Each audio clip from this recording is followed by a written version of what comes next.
Hello everybody, welcome to Little Rusty Bucket. Subscribe to the channel and drop a like on this video. Trying to hit 50k subscribers over here, so that subscription would be much appreciated. We are back with some tier lists, and I went ahead and redid some of these tiers because I was not particularly happy with how it went last time, which is of course my mistake. But we had a weird place where almost every damn shooting guard was in the same ranking, so I went ahead and made an extra tier. I don't like to put guys into the F tier, but has to exist for the sake of this, giving some more nuance, because there were players in the B tier who were vastly different levels of quality, but really were not worthy of C or A. This should hopefully make that a little bit clearer. I also went ahead and labeled all of these different tiers. S is superstar, A all-star, B you got a good starter, C is a decent starter / a great backup, D is a solid bench player, and F stands for just not very fucking good.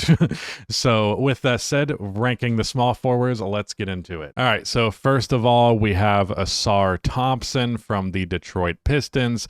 He is a really good defensive player, and his offense also has a lot of upside. There's a lot of good things about his offensive game, but of course he also cannot shoot the ball very well. And he definitely struggled in the Knicks series just because of the limitation of that jump shot. So I think I'm going to have to put him into the C tier. I think he is a decent starter as of right now. Harrison Barnes, what did his actual numbers look like last year? Because I think they were actually surprisingly solid. Yeah, 12 points per game, 43% from three on 4.5 attempts per game. I think we can also put him into the decent starter category. Bradley Beal, I think we can put him into the good starter category. I will also add that there were Beal and Zach LaVine were missing. I guess they're labeled as small forwards this year for some reason, but they're going to be ranked here. We're not getting too much deep into it. Dillon Brooks. What an interesting player to rank. I think I'm going to put him in good starter because his offensive game improved pretty dramatically with the Houston Rockets, both in terms of his shot selection, but also his shot percentages. Jaylen Brown, we can go ahead and put in the all-star category, and I will clarify with the fact, with me not even putting him higher, that I am positionally giving a little bit more of a boost to the superstar ranking than I do in general, but I don't think he's going to cross the threshold of superstar small forward for me.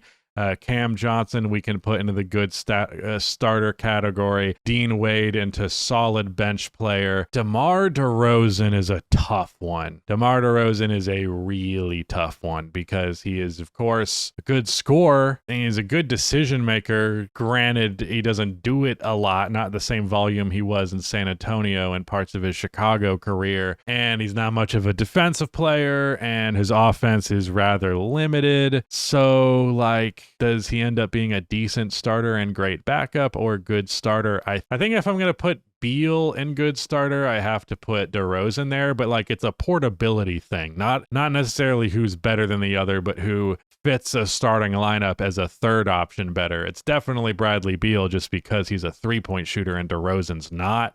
But I think it's fair to put them into a similar class of player. Deni Avdija, I do not like for political reasons, but he is a damn good player. Basically a point forward for Portland this previous year. He actually reminds me quite a bit of Nicholas Batum towards the tail end of his Blazers career when he was getting more playmaking opportunities. But he's definitely a good starter, and it wouldn't shock me if he broke into being an all-star tier player next year. Franz Wagner, I'm going to put into that all-star category. I'm pretty sure he did not make it. Maybe I'm blanking, but I'm pretty sure he didn't. But he was fucking great last year. Yeah, he did not. But 24 points per game, 6 rebounds, 5 assists.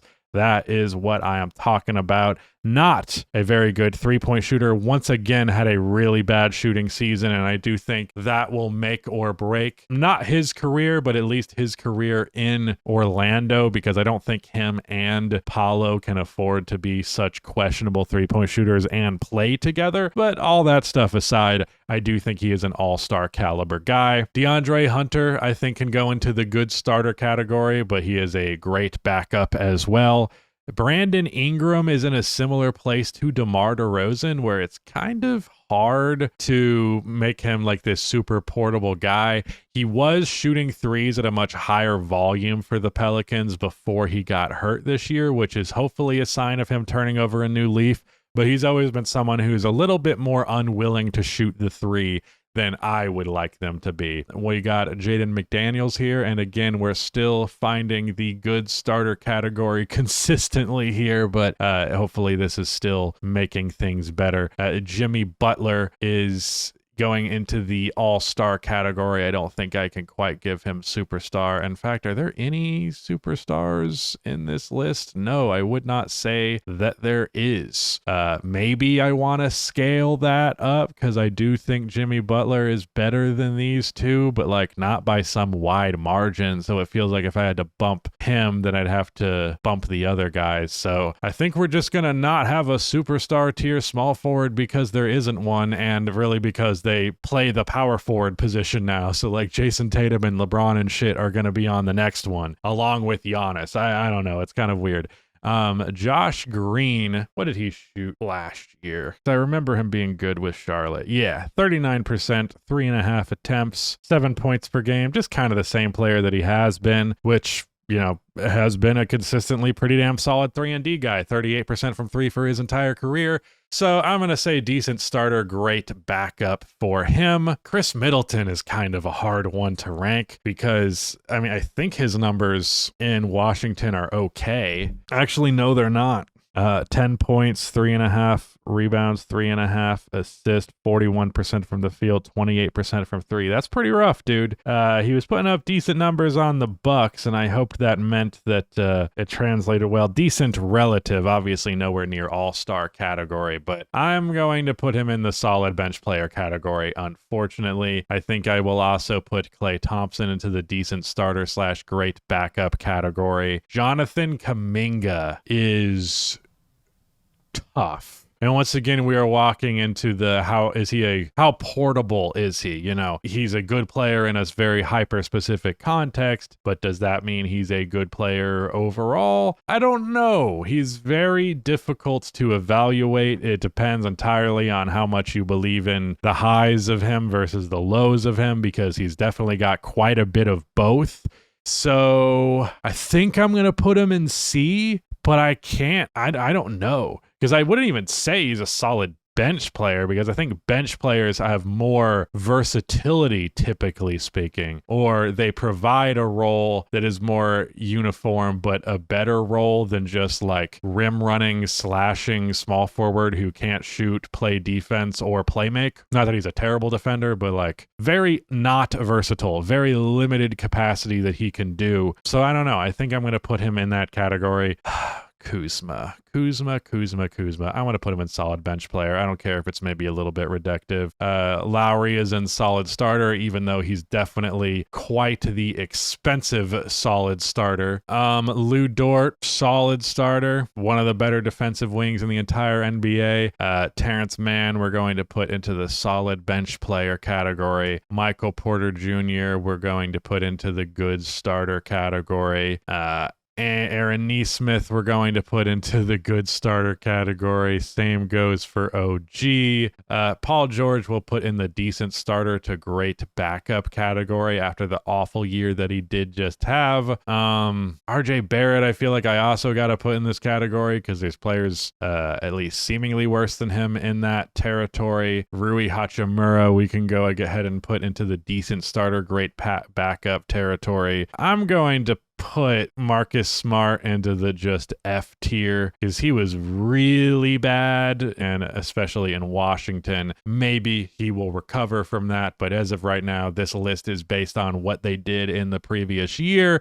So I am going to put him into the not very good category. And then we get to the good starter again for Zach LaVine. Man, the shooting guard position and small forward position are super sparse. You are either a point guard or a power forward or a center in today's NBA, as it turns out, or you're just in the in-betweener guys, and it's not the most impressive class of players in the world. This is probably the quickest list that I've done. Pretty easy though. No superstar small forwards in the NBA anymore. None that actually label themselves as small forwards, as it turns out. It's J-Dub? J-Dub's not listed as power forward, is he? Surely not. I mean, he played a shitload of positions throughout the year, and he's a shooting guard. So Jalen Williams isn't in here. Jalen Williams would be in the all-star category. He's going to get missed on this list because he's not in, unless these motherfuckers put him in power forward. Technically on Basketball Reference, it lists his positions as shooting guard and power forward, and he did play power forward last year, so maybe this was made earlier in the year based on that. I don't know. Maybe J-Dub will be in the power forward ranking, but he would also firmly be in that all-star category, not superstar. But that is it. Let me know what you thought of these rankings. If there's any players that I disrespected, players who should be higher, players who should be lower, leave it in the comments section below. Shout out to Rudy for editing this video, and goodbye.